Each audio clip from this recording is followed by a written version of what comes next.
Voilà, shalom, chers frères et sœurs, soyez encore abondamment bénis.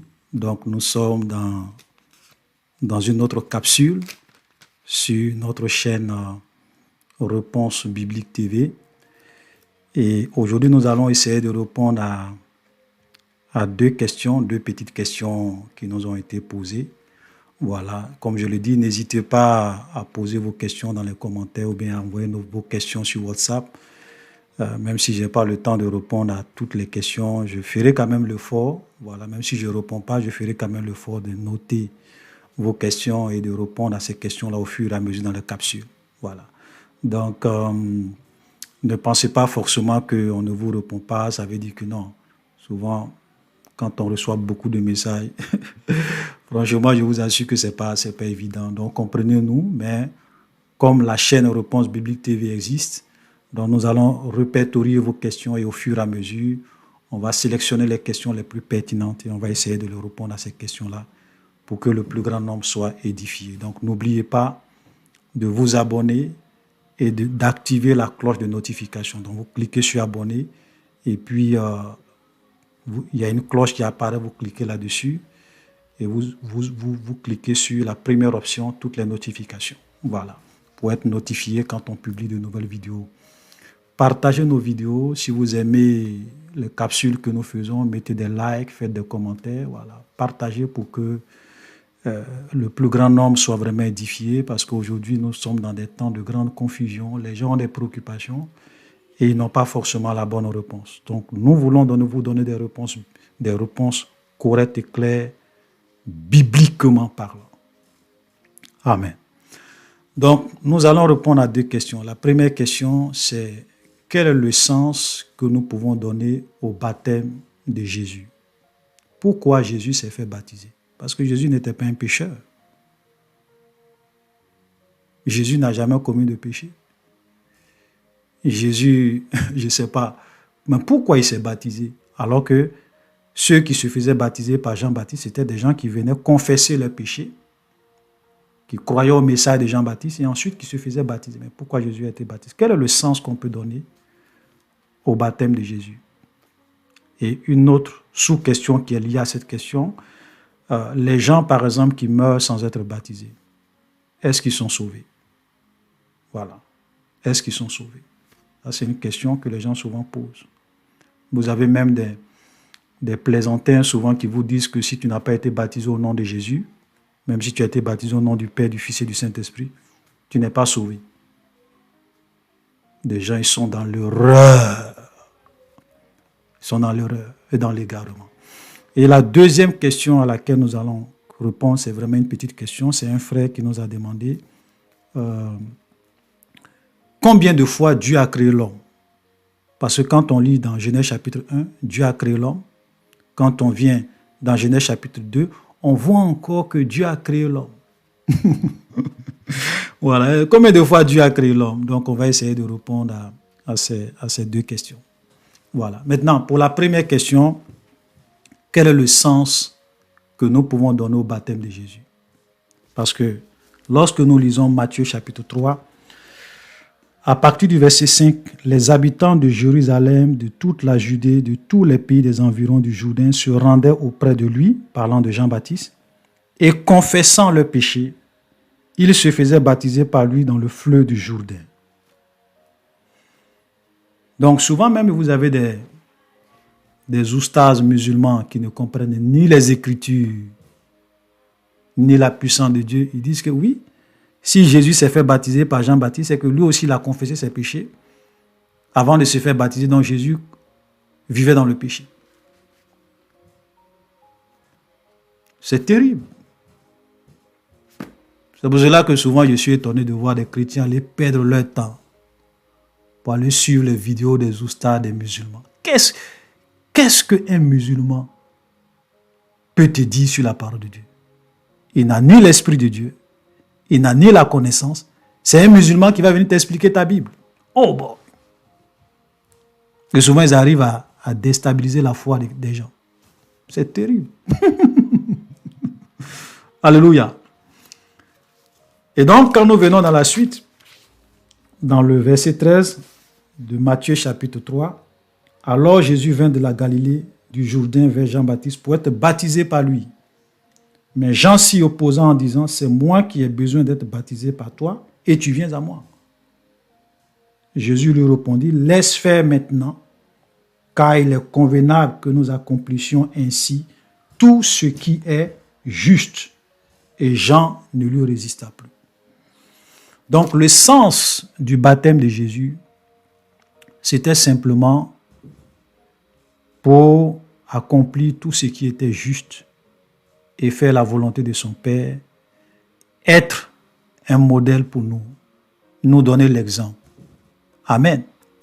Jésus a tracé les sillons. Donc, il y a des actes qu'il a posés, il y a certains actes qu'il a posés pour que ça nous serve d'exemple. Ce n'est pas parce que Jésus est venu confesser ses péchés auprès des gens. La preuve en est que lorsque Jésus est venu se faire baptiser, Jean, qui savait qui était Jésus, a dit non, Seigneur, moi je ne peux pas te baptiser. Comment? C'est moi-même, j'ai besoin d'être baptisé par toi. Vous imaginez? Jean dit à Jésus que moi je ne peux pas te baptiser. C'est toi-même, il faut me baptiser. J'ai besoin, c'est moi, j'ai besoin que toi tu me baptises, c'est pas le contraire. Parce que Jean savait qui était Jésus. Et Jésus va lui dire, écoute, je suis venu sur cette terre et je marche sur cette terre aussi en tant que le Fils de l'homme. Je suis aussi homme. Donc si Dieu me dit, va te faire baptiser, si l'Esprit de Dieu me conduit comme l'Esprit de Dieu m'a conduit dans le désert pour être tenté, si l'Esprit de Dieu me convainc d'aller me faire baptiser en tant que le Fils de l'homme, je dis bien en tant que le Fils de l'homme. Ok? Parce que Jésus était Fils de l'homme, il était aussi Dieu. Ça, je tenais à préciser ça. Donc Jésus a fait tout ce qui était juste, tout ce que son Père voulait qu'il fasse, c'est ce qu'il a fait. Ça ne veut pas dire qu'il a péché. Donc c'était pour qu'il soit le premier en toutes choses. Vous savez, il y a un verset dans la Bible que je vais lire qui est vraiment très intéressant. Ok. Parlant de Jésus, on dit 1 Colossiens chapitre 1, le verset 18. Il est la tête du corps de l'Église. Il est le commencement, le premier-né d'entre les morts, afin d'être en tout le premier.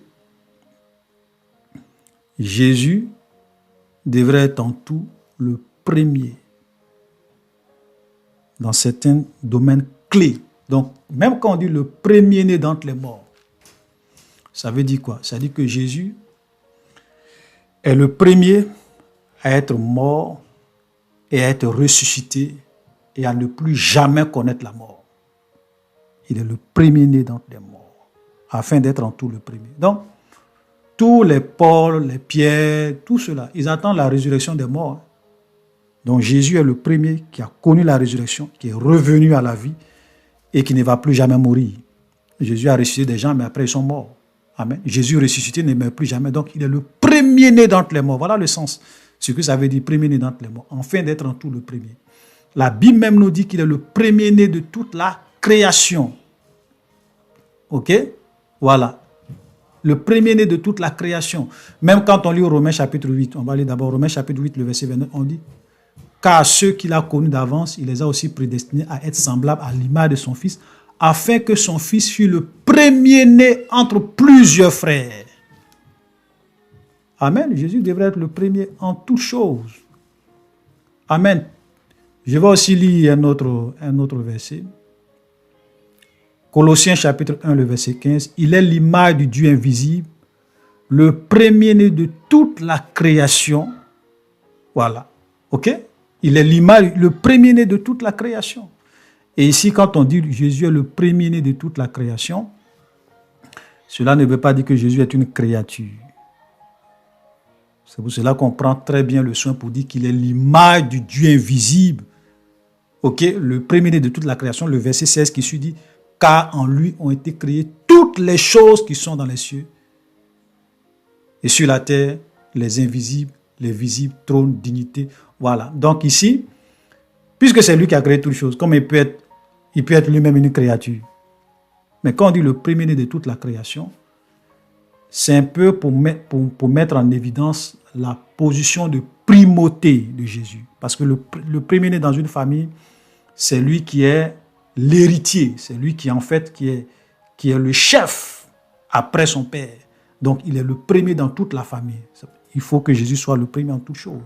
Voilà, c'est parce que là que la Bible dit nous sommes co-héritiers avec Christ, héritiers de Dieu. Amen.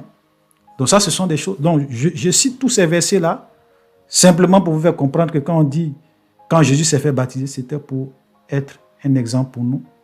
Il a tracé les sillons. Il est le premier en toutes choses. Et nous le suivons dans certaines choses qu'il a fait comme étant un modèle pour nous. Alléluia, très important. Il faut qu'on comprenne cela. Ok, maintenant, pour ceux qui meurent sans connaître le baptême, vous devrez comprendre que le baptême n'est pas lié au salut. Il faut qu'on comprenne ça très bien. Quand je dis le baptême n'est pas lié au salut, qu'est-ce que je veux dire? Je veux dire que ce n'est pas parce que quelqu'un n'a pas eu la possibilité de se faire baptiser qu'il est mort. C'est-à-dire qu'il a cru en Jésus, il a donné sa vie à Jésus, mais il n'a pas eu l'opportunité ou bien la possibilité de se faire baptiser, il est mort. Cela ne veut pas dire qu'il n'est pas sauvé. Non. Alléluia. L'exemple le plus clair dans la Bible, c'est le brigand à la croix. Quelqu'un qui a été crucifié, qui est en train de mourir. Il dit à Jésus, Seigneur, souviens-toi de moi quand tu viendras dans ton règne, parce qu'il a eu cette conviction que Jésus était réellement le Fils de Dieu, le Sauveur du monde. Il dit, Seigneur, souviens-toi de moi quand tu viendras dans ton règne. Jésus l'a dit, aujourd'hui même, tu seras avec moi au paradis. Ce monsieur n'a jamais été baptisé. Mais il ne pouvait pas se... Vous savez, Dieu, comprenez que Dieu est bon. Dieu regarde les situations. Et il comprend certaines choses. Ce n'est pas quelqu'un qui est carré dans la tête. Le monsieur est en train de mourir. Comment il peut se faire baptiser? Tu vas à l'hôpital. Quelqu'un est sous le lit de l'hôpital. Tu lui annonces l'évangile.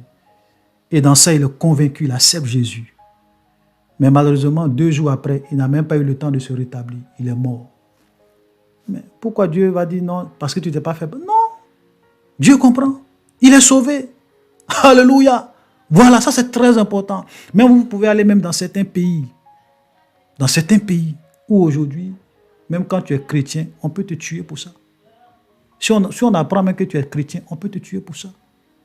Voilà, donc souvent les gens, ils croient en Jésus. Mais si on apprend que vous êtes en train de vous baptiser dans telle eau, mais les gens vont venir vous attaquer, vont vous tuer.